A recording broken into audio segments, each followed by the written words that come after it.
Ako si Maria at ito ang aking kwento.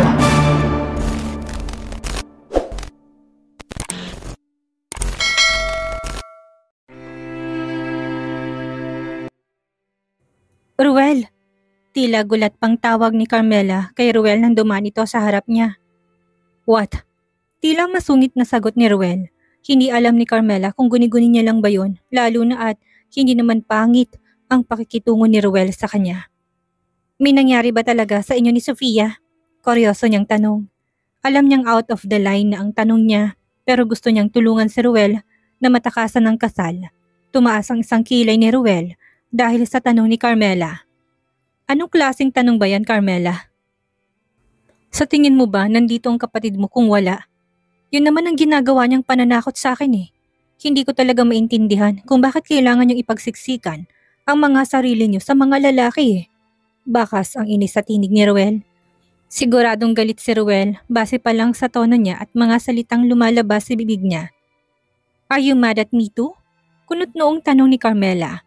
Si Sofia sana ang asawa ni Adam ngayon pero dahil sumingit ka, ako ang pinagdidiskitahan ng kapatid mo.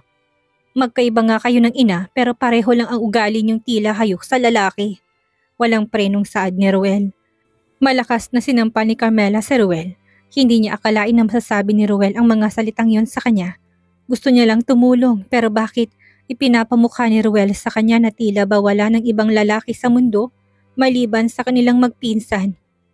Kung meron man akong ginawang tama, yun ay ang alukin si Adam na ako na lang ang pakasalan niya. Maliban sa gusto kong gumanti sa ginawa sa akin ni Sofia, napakasalan ko rin ang tunay na ama ng mga anak ko nang hindi ko alam. May diinasad ni Carmela. Naaamoy niya ang matapang na alak sa hininga ni Ruel pero hindi mo mahalata sa kanya na lasing siya.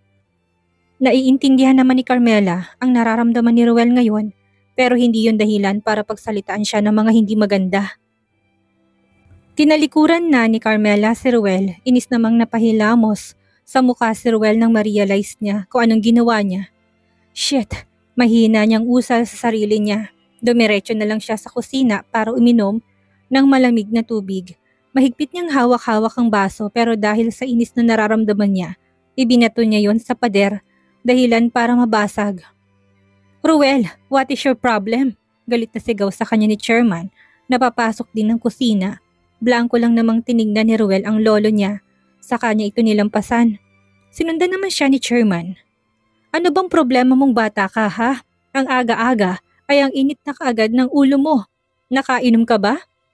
Ano bang pakialam niyo? Walang galang niyang sagot na ikinagulat ni Chairman. Mabuting apo si Ruel kay Chairman. Mas matino ito noon kumpara kay Adam pero tila ba biglang nawala ang respeto ni Ruel sa kanya. Nasa loob ka ng pamamahay ko at hindi mo pwedeng gawin ko anong gusto mo. Hindi lang ikaw ang tao dito para magwala ka. Paano kung makita ka ng mga pamangkin mo? Alam mo naman na takot ang mga yon. Ano bang nangyayari sa'yo? Hilaw na natawa si Ruel sa kanya hinarap si Chairman. Kailangan pa ba talagang tanungin yan, Chairman? Alam ko naman na alam niyo kung anong problema ko ngayon. You are forcing me to marry that woman. Sino ba ang gumawa ng problemang ito? Ako ba ang bumuntis sa kanya? Ako ba ang nagpakasarap sa kama? Kung hindi ka gumawa ng problema, hindi ito mangyayari. Kung gusto mong makipagtalik, then be careful. Pero hindi ka nag-iingat. Ipinutok mo pa talaga sa loob kaya nabuntis. Tapos ako pa ang sisisihin mo for your mistakes? Inis na ginulo ni Ruel ang buhok niya. Pananagutan ko yung bata, ibibigay ko lahat ng kailangan niya. Pero kailangan ko pa ba talagang pakasalan si Sofia? Sa tingin niyo ba magkakaroon ng magandang pamilya ang magiging anak ko? Sige, sabihin na natin na kompleto nga kami. Pero hindi naman maganda ang relasyon namin ni Sofia. Hahayaan niyo na lang ba na puro gulo at pagtatalo namin ni Sofia ang makikita ng magiging anak ko? I don't understand you, Chairman. Hindi dahil ikaw ang pinakamatanda dito at may power, ikaw na ang tama. Hindi lahat ng problema ay kaya mong solusyonan. Dahil ang totoo, pinapalala mo lang. Sisirain mo ang buhay ko at kapag nangyari yun, may magagawa ba ang pagsisisi mo para ibalik ang tahimik kong buhay? Sa tingin niyo ba, makakawala pa ako sa babae na yon kapag ikinasal na ako sa kanya? Habang buhay niyo kung itatali sa babaeng hindi ko bahal. Huwag niyo kong igaya kay Adam na natutunan niyang mahalin ang babaeng pinakasalan niya. Magkaibang-magkaiba si Sofia at Carmela. Si Carmela, madali lang mahalin. Pero si Sofia, she's insane. Walang pareno niyang saad sa kanya tinalikuran ang lolo niya. Natahimik na lang si chairman. Ang gusto niya lang naman para sa pamilya niya ay ang mabuti, pero siya nga ba talaga ang sumisira sa mga buhay nila? Samantala naman, nang mabasa na ni Harleen ang message ni Carmela, ay tinawagan niya ito kaagad. Pasensya ka na, hindi ko nasagot ang mga tawag mo dahil nasa meeting ako kanina. May gusto ka bang sabihin? Anas niya kaagad kay Carmela nang sumagot to. Ang sabi mo nakita mo si Sofia na lumabas sa isang OB clinic, hindi ba? Pwede mo ba akong samahan sa clinic na yon? Hindi naman kailangan ngayon na kaagad. I know you're busy. Just tell me kung kailan ka available. Wala naman akong gagawin ngayon. Pwede kitang samahan, sagot ni Harleen. Matapos ng pag-uusap nila ay gumayak na kaagad si Carmela para makipagkita sa kaibigan niya. Naalala niya namang posibleng pinapasundan na siya ni Shawnee, kaya kailangan niyang mag-ingat sa bawat kilos niya. Nang nasa biyahe na siya ay palagi siyang tumitingin sa side mirror niya para malaman kung may nakabuntot bang sasakyan sa kanya. Nag-hire ng tao si Marvin para bantayan ang bawat kilos ni Doc Santos. Gusto niyang malaman kung may ugnayan ba sila ni Shawnee, kung may kinalaman din ba ito sa mga gamot na pinapainom ni Shawnee sa kanya. Gusto niya na ring ibigay ang payapa at tahimik na buhay kay Carmela, lalo na't may sarili na itong pamilya. Pero paano niya yun magagawa kung hanggang ngayon ay nakasunod pa rin ang mag-ina niya kay Carmela? Hinilot ni Marvin ang sentido niya na biglang bumukas ang pintuan ng office niya ay tinignan niya kung sinong pumasok. Iniwas na rin naman kaagad ang paningin niya nang makita niyang si Shawnee. Next week na ang kasal ng anak natin. Wala ka pa rin bang gagawin? Hindi mo man lang siya tinutulungan para hindi siya mapagod. Alam mo namang buntis siya. Paano kung may mangyari sa baby niya? Masyado kang unfair, Marvin. Noong si Carmela ang ikinasal, palihim mo siyang tinutulungan. Pero kay Sofia, wala ka man lang ginagawa para sa kanya. Baka naman hanggang ngayon wala ka pang nabibiling regalo para sa kanilang dalawa ni Ruel. Nakakahiya naman sa mga magulang ni Ruel kung wala ka man lang dala sa kasal nila. Ingit na naman ni Shawnee. Napapadalas ang init ng ulo ni Shawnee dahil hanggang ngayon ay iniisip pa rin niya ang dokumento na hawak ni Carmela. Unti-unti na rin siyang iniiwasan ng mga board of directors dahil alam nila na wala silang mapapala sa kanya. Hindi mo ko kailangang utusan for that. Alam kong ginagawa ko. Tanging sagot ni Marvin nang hindi tinitingnan si Shawnee. Nang mapansin naman ni Shawnee na hindi pa naiinom ni Marvin ang gamot na ibinigay niya dito kanina, kinuha niya yun at inabot kay Marvin. Kanina ko pa pinapainom sa'yo ang gamot na yan. Hanggang ngayon hindi mo pa rin naiinom. Nanguha ng tubig si Shawnee. Kailangan niya na siguraduhin ngayong naiinom nga ni Marvin ang mga gamot na ibinibigay niya. Inumin mo yung gamot from now on. Babantayan na kita ulit sa mga gamot mo. Kailangan mong mainom ang mga yan sa tamang oras. Anas niya. Kinuha naman ni Marvin ang gamot at dire-diretso yung ininom. Napapataas na lang ang kilay ni Shawnee.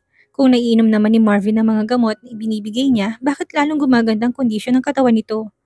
Lingid naman sa kaalaman ni Shawnee, lahat ng mga gamot na nasa bote ay pinalitan ni Marvin para kahit nabantayan siya ni Shawnee na uminom ng gamot ay hindi ito magdududa. Nang makita ni Ruel si Carmela na nasa pool area at mag-isa, nilapitan niya ito. Walang epekto ng alak ang katawan niya ngayon, hindi pa rin siya nakakahingi ng sorry kay Carmela sa mga nasabi niya dito. Dahan-dahan siyang lumapit kay Carmela saka siya naupo sa katapat na upuan ni Carmela. Tiningnan ni Carmela si Ruel pero hindi siya nagsalita. Pasensya ka na sa mga nasabi ko sa'yo noong mga nakaraang araw. Nakainom lang ako kaya nasabi ko yon. I'm really sorry. Hinging paumanhin niya. Nanatili namang nasa kawalan ang paningin ni Carmela. Hindi dahilan na lasing ka lang para sabihan mong mga salitang yon. Naiintindihan ko naman na marami kang iniisip, pero hindi ko maintindihan kung bakit kailangang madamay ako sa init ng ulo mo. Blankong wika ni Carmela. Napabuntong hininga na lang si Ruel. Pinagsisisihan niya naman ang mga nasabi niya. Nadala lang siya ng emosyon niya. I'm sorry. Naisip ko lang kasi na paano kung natuloy ang kasal ni Idam at Sofia. I'm sure hindi ako matatali sa kapatid mo. But I realized na mabuti na rin ikaw ang pinili ni Idam na pakasalan. Dahil sinong mag-aakala na siya palang ama ng mga anak mo? Tadhana na rin ang gumawa ng paraan para makilala at mahanap mong ama ng mga anak mo. I'm really sorry for what happened last day. Iniisip ko kasi kung paano ko ba tatakasan ang kasal na yan. Magiging runaway groom na lang na ako. Pero kapag ginawa ko naman yun, ipapahiya kong pamilya ko. Hindi ko alam kung paano ko ba matatakasan ang kasal na yan.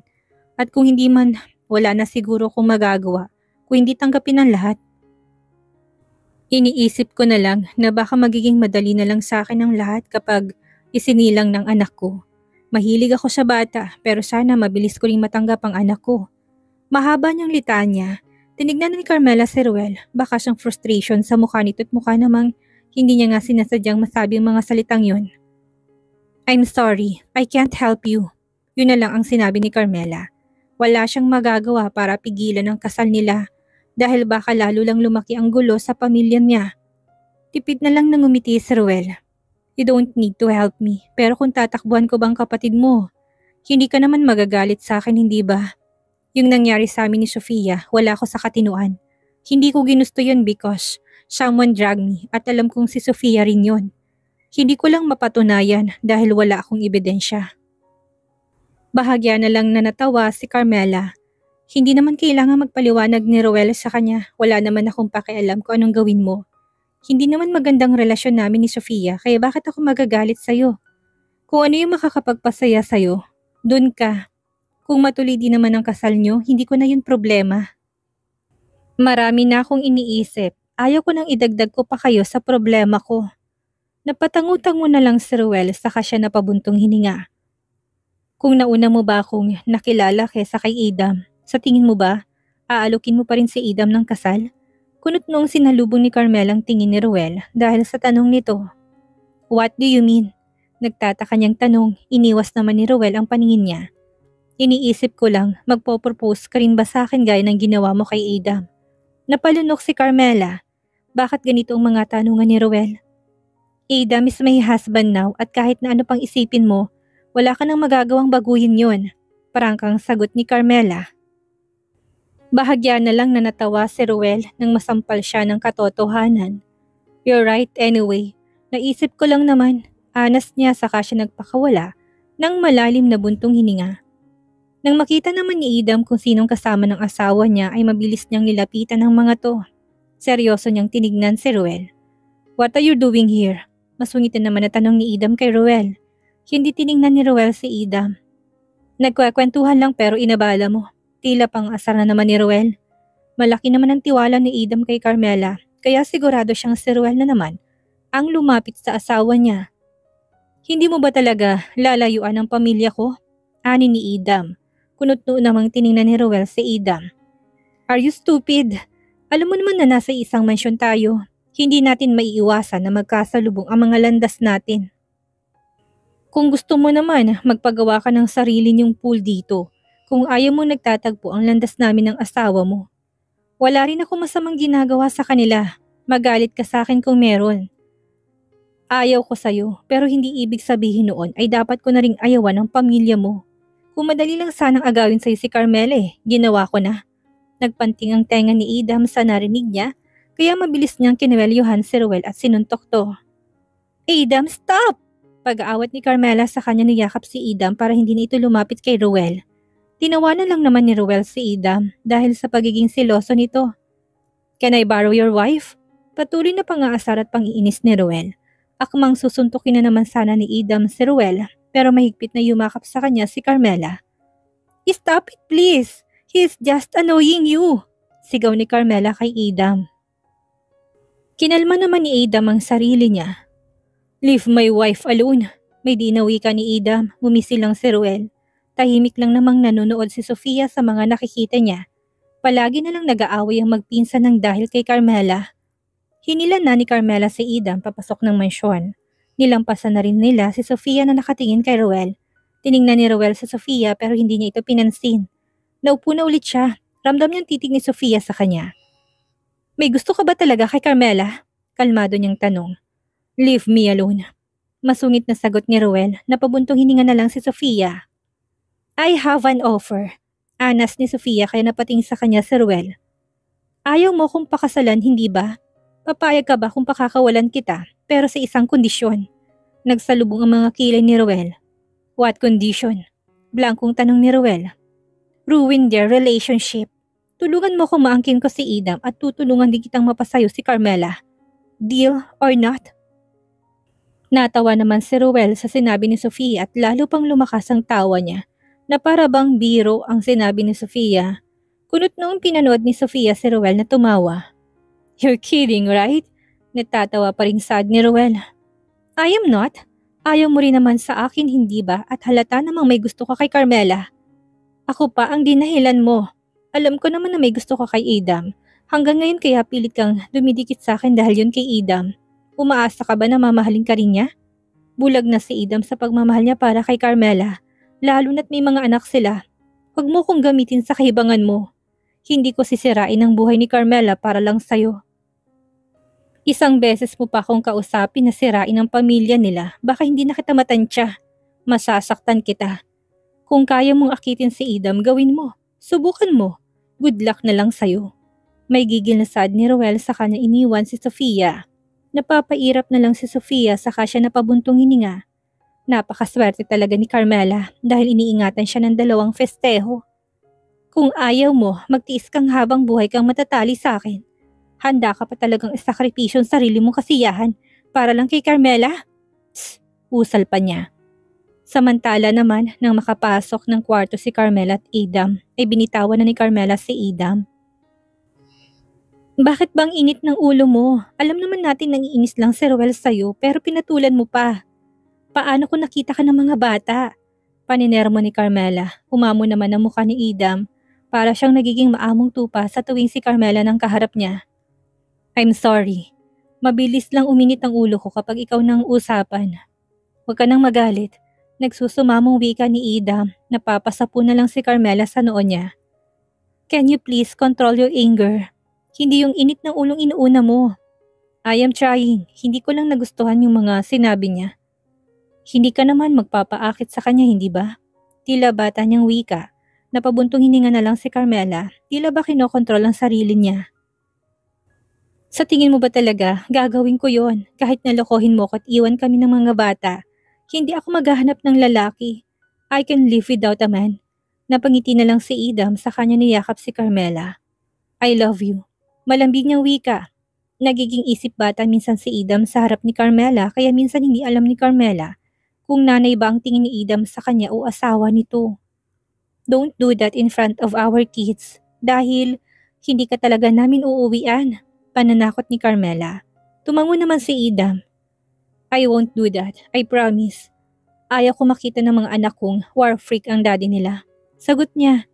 Hinawakan ni Idam ang magkabilang pisngi ni Carmela sa kanya ito hinalikan. Sumagot naman si Carmela sa mga halik niya hanggang sa mauwi sa pagpapahiga ni Idam kay Carmela sa kama. Nang matapos sila ay hinalikan ni Idam sa noo si Carmela. Kung sa bawat galit at tampo ko ay itong kabayaran para kumalma ako. Dapat pala. Hindi na natuloy ni Idam ang sasabihin niya nang takpan ni Carmela ng una ng bibig niya. Pwede bang tumigil ka? Sa tingin mo palagi kang pagbibigyan. Baka basagin ko na mukha mo next time. Napanguso na lang si Idam na tila bata. Pinaunan niya si Carmela sa braso niya sa kanya ito niyakap. Nang maramdaman ni Carmela ang matigas na namang Dragon Balls ni Idam sa hita niya, ay hinampas niya ito.